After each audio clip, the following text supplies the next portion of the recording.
Hi everyone. Today I want to share my experience tackling an issue at the Battery Control Center, or BCC, in my Forest River Georgetown motorhome. I was performing my monthly checks on my motorhome when I noticed the dash lights didn't come on when I turned on the ignition switch, and it had no start. That sinking feeling hit me. I knew something wasn't right. After a quick check, I confirmed my suspicions. The chassis battery was dead. The house batteries were checked out to be fully charged. The RV stays hooked up to the 50 amp shore power at my home. Trying the dashboard starting boost switch did nothing.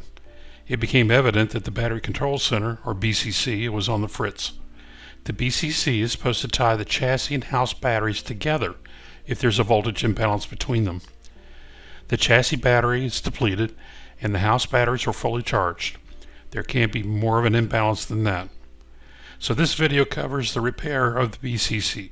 It's behind door number 1 behind the propane. It's in here somewhere.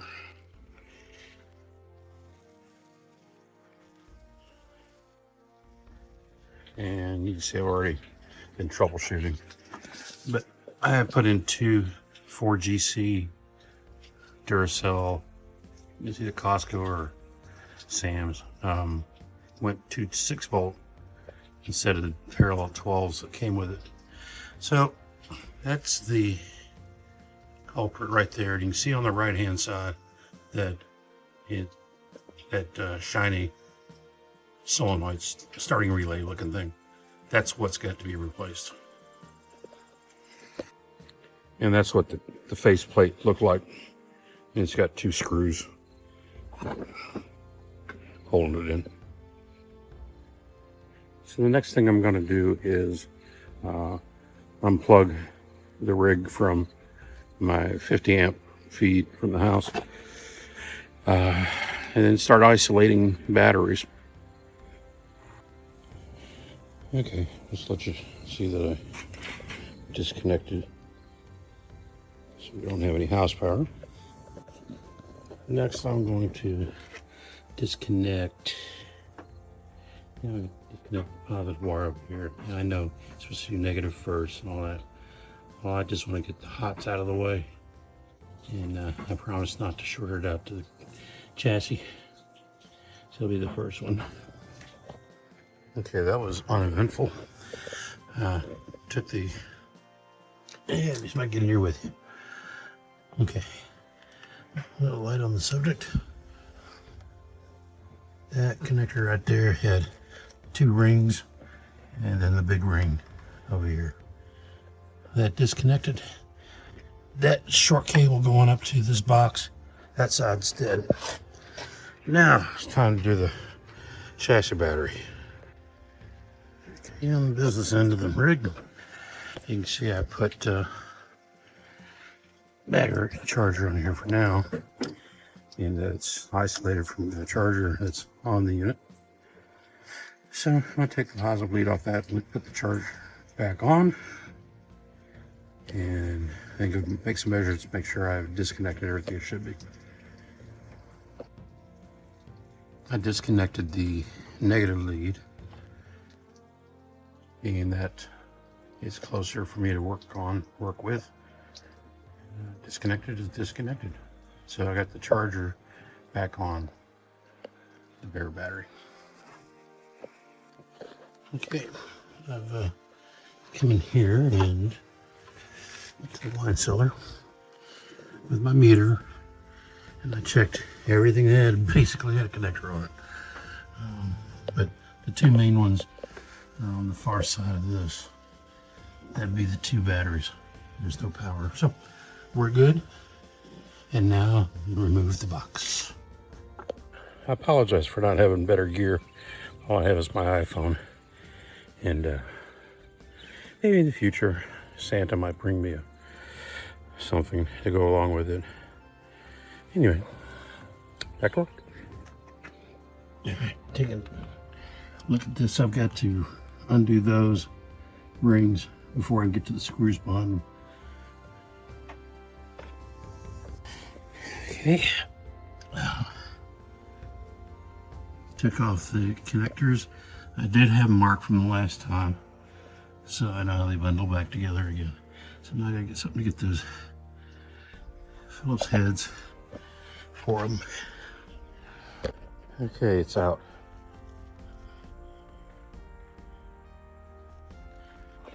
There were two that you had to get a, I guess it was about a 3/8 nut driver on at the top there. And of course, one nut went flying. Acceptable loss. Okay, so that control or solenoid right there is suspect. Okay, this is part of the frustrating part. Is I got it on my workbench, one of my workbenches, and I'm gonna start removing the board and the connections and everything. I just don't have a good camera angle for y'all, so if I run anything interesting, I'll let you know. All right. Okay, I've now put this on the bench, and this is the bottom. Top view, bottom view. This is the battery disconnect switch that's up by the door, and it's a really cool device. I can appreciate it anyway. But it's a relay to contact, but it has memory. So when you put the voltage on gray and purple in one direction, this either closes where these contacts are shorted, like they're supposed to be, or closed, I'm going to say shorted. Then you swap those leads and the plunger goes out and it's open and it stays that way. So that way it doesn't draw power when you're just sitting there. You disconnect the battery and walk away. You don't want a relay energized the whole time. It'll kill your battery. So anyway, it's pretty clever. It really is. I already did this once. It's going to happen again because, again, I just have a hard time with videoing this and doing the work. I put my ohm meter across the chassis battery and the coach battery. Those are the two that should be tied when signaled. And signaled mean this board with the potentiometer on it, when it senses a difference between coach and battery enough where it'll kick it on, so that either the house batteries will then charge the chassis house circuitry charging, but then charge the chassis battery. If the chassis battery and coach battery equalize, at 14 volts or whatever, then it clicks and disconnects the two. So that's the two modes. The problem is that when I put the ohm meter across here, sometimes by manually going to the red, just using these terminals here, that's the ground side, that's the 12 volt side. So I just put my power supply across these two and then watch it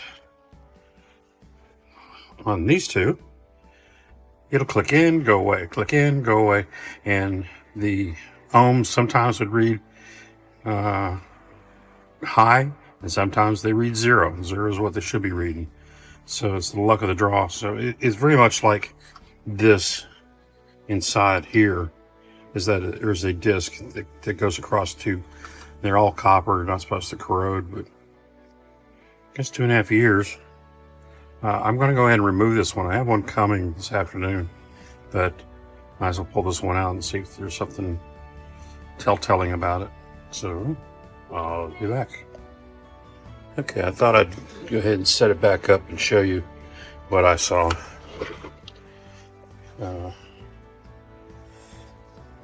It's on ground. I've got hot right here, the bench supply.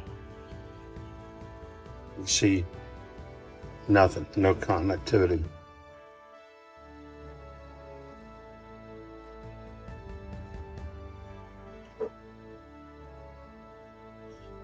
So 1 out of 4 tries have worked.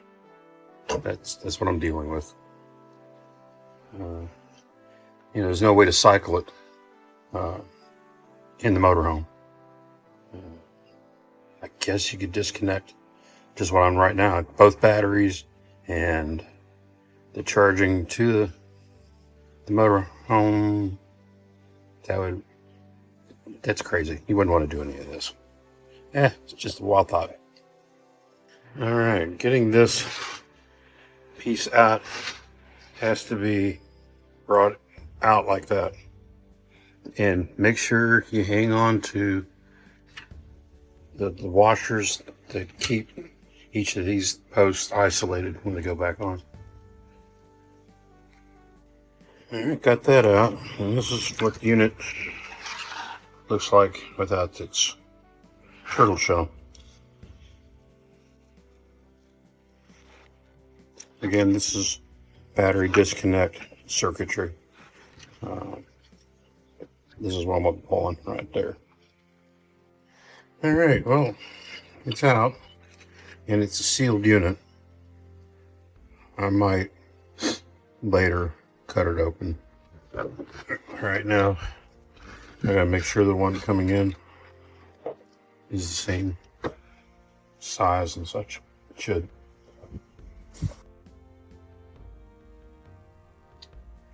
Okay, parts came in. And anybody needs anything off of that, got through Amazon.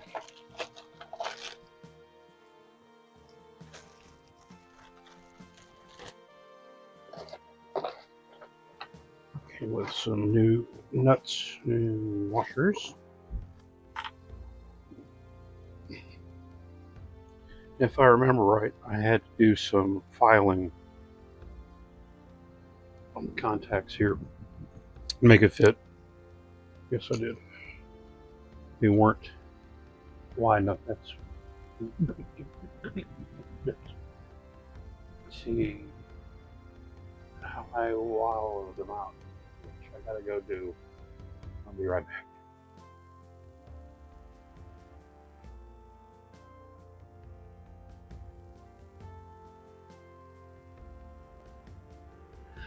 Okay, scratch that.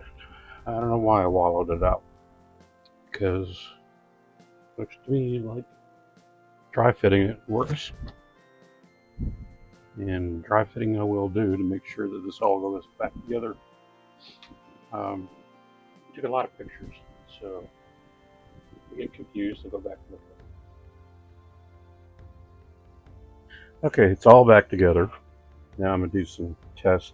I'm going to make sure that none of these three read to ground. That's what that, remember the washers here, and they're inserted washers. Now you can see that. Anyway, they're isolated. So these are isolated from the case. Yep. I need a bigger desk here.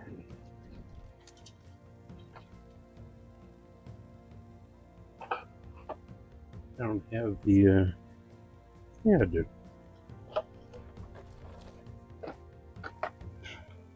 One moment, please. I take two with the new meter and touch these together. You hear something.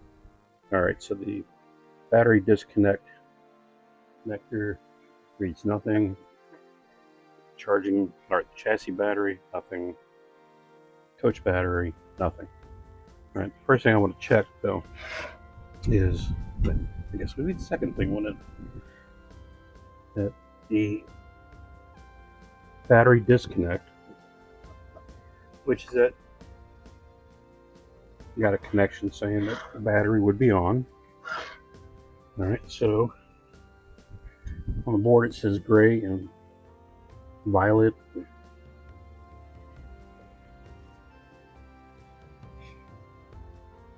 That was with the hot going to gray. Sworn it said violet. All right. Red going to gray, black on violet. It breaks the connection between the coach battery and the battery disconnect. And that was that relay I was talking about. It's pretty cool. Flashing. All right, now I'm going to reverse and put the negative on gray. And that kicks it in, saying that we have power in. That's pretty cool. All right, the next thing I want to check while it's on the bench, I'm going between chassis battery and coach battery. I keep not remembering how they term things. All right, so the camera works. But I ever really start a channel, and first money I make, I'm gonna put in how to film this stuff. I'm not afraid of doing this kind of thing, but anyway, nice to kind of show you how it works. All right, the two terminals that are on the new relay.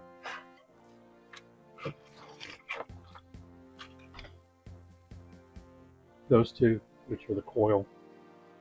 Right, so I'm gonna, ground is that way, so I'll use the chassis as one side, and I want to touch the red. Something like that. I'm gonna touch caught right there. And we have activity between the two batteries, and we don't. No. This is good for a bench test. In that it shows that I don't have any shorts anywhere, and miswiring when it comes to the relay and what it's supposed to do.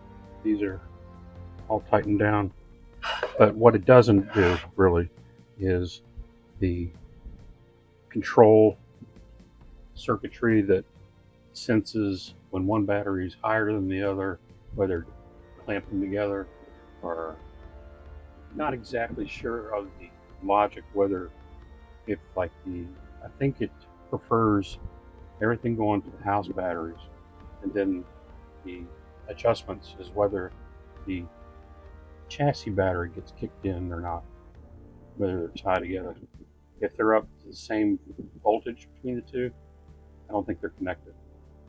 The mileage may vary, but I think that's the way it works. Okay, so we're pretty close to taking it back out there, and see if I can wire it back in.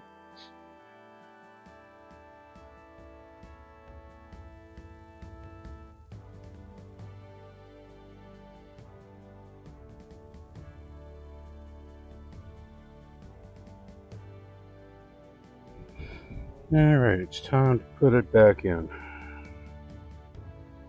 make some sense of all this wiring. Doing it without blowing. Okay, this is about the best spot I can put y'all in with my phone, but I'm going to get in your way. So I may speed this up, I may cut it out. Either way, second priority to actually blowing up everything. I'm back. You know, I think I'm going to get a towel and put it over the battery contacts in case this drops. You can get excited.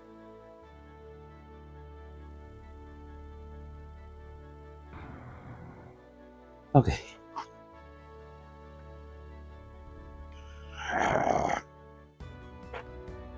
Drop one of the screws. Story of my life.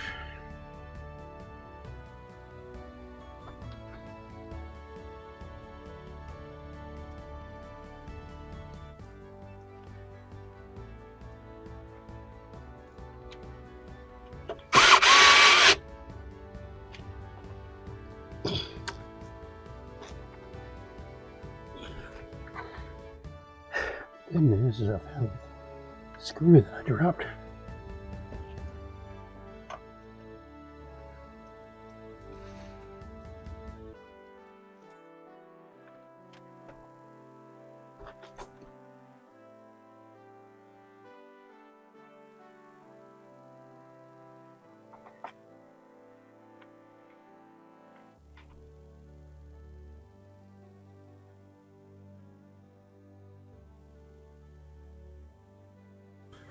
All right. Had a breakaway there. Got the cables hooked up. Main cables. Haven't got the little ones yet. And next, been using this drawing just to help me remember, and I had them somewhat marked. I could have done a better job at that. So you want to take as a tip to really mark those big red cables. They're all red.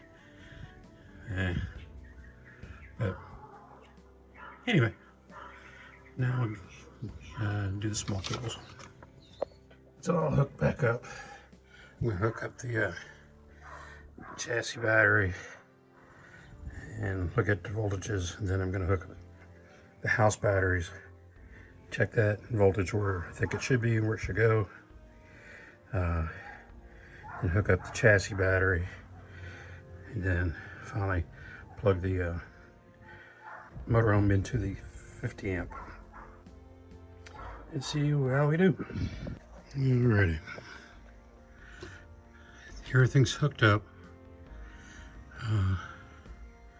Just need to put the faceplate back on, but all the wiring checks out. I hooked up the house batteries first, and then checked that, had voltage up to the box. Disconnect turned off, or would you turn it on to disconnect? Anyway, the logic is I had it so there would be no 12 volts in the motorhome itself as a start. Then I turned it on, and then I got voltage not only from the feed to the box, but then there was on the battery disconnect, there was voltage. It goes out that 50 amp up there, DC feed, distribution boxes, whatever. All right, so then I went up and hooked up, took the charger off, put the chassis battery on, and now I'm getting 12 volts across everything, which is what should be. So I'm gonna put the cover on and hook it back up to the house, let it charge, and I'll come back out tomorrow and recheck everything. The only thing I can figure why this particular solenoid has gone bad twice isn't that there were junk. It's a possibility, but the way this works, I think I've got it now, is where there's a differentiation between the chassis battery, house batteries. This is going to tie them together to bring one up to the other. Whether you're driving and the alternator is providing the charge, or you're plugged in the house or the watt or whatever, the 50 amp service, and that converter is supplying the charge, it'll tie the batteries together. When you need emergency start, you hit the switch up on the dash, it kicks that solenoid in, so you can start off the house batteries if your chassis battery was dying on you or didn't have enough oomph. That's what it's all about. And I was thinking a poor man's way of doing this is just tie the batteries together, but when one dies, they all die. So you're not going anywhere. So I guess this is better than nothing. But being that if you were stuck somewhere and this doesn't work, this particular battery control module doesn't work, you could take I guess you could take a screwdriver, the old starter method here, or jumper cables and use one like red to red and tie the batteries together on the side of this box right there. It'd do what this box is doing for you to get you started, get you out of whatever hole you're in. Your mileage may vary. I don't pretend I know what I'm doing. Some things like this, I don't show fear where I should. So, I learned it the hard way, so you don't have to. Like I said, I'm gonna go ahead and cover it up now.